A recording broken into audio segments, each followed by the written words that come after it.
BD national টিভির সকল প্রিয় দর্শক ও শ্রোতা, দেশে ও দেশের বাইরে এই মুহূর্তে আপনারা যারা আমাদের এই অনুষ্ঠানটি দেখছেন, আপনাদেরকে সবাইকে বিডি ন্যাশনাল টেলিভিশনের পক্ষ থেকে স্বাগতম জানাচ্ছি। আমরা এই মুহূর্তে আমার সামনে একজন শিক্ষার্থী দাঁড়ানো আছে। আমি তার কাছে জানতে চাইব, তারা এখন ওয়ালে আলপনা আঁকছে এবং ওয়ালে লিখছে।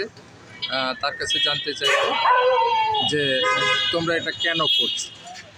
আসসালামু আলাইকুম, আমি জান্নাতুল ফেরদৌস জান্নাতি, ঢাকা সিটি কলেজের একজন দ্বিতীয় বর্ষের শিক্ষার্থী।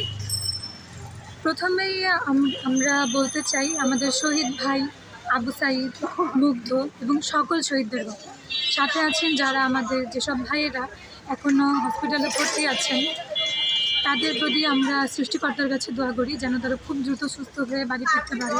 তাদের ফ্যামিলি, তাদের পরিবারের জন্য আমরা অত্যন্তভাবে দোয়া করছি তারা যেন ধৈর্য ধারণ করতে পারে।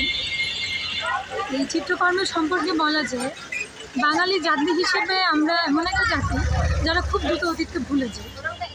আমরা কাল কী হলো আজকে সেটার কোনো চিহ্ন না থাকলে আমরা সেটা মনে রাখি না।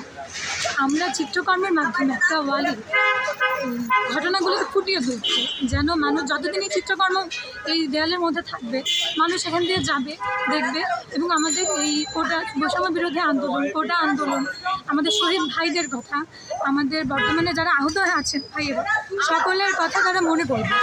তারা আমাদের ইতিহাসটাকে ভুলে যাবে না। এই কোটা আন্দোলনে বাংলাদেশের ইতিহাসে একটা বড় অংশ। আমরা চাই এই চিত্রকর্মের মাধ্যমে বাংলাদেশের মানুষ এবং সকলেই এই ইতিহাসটাকে মনে রাখে।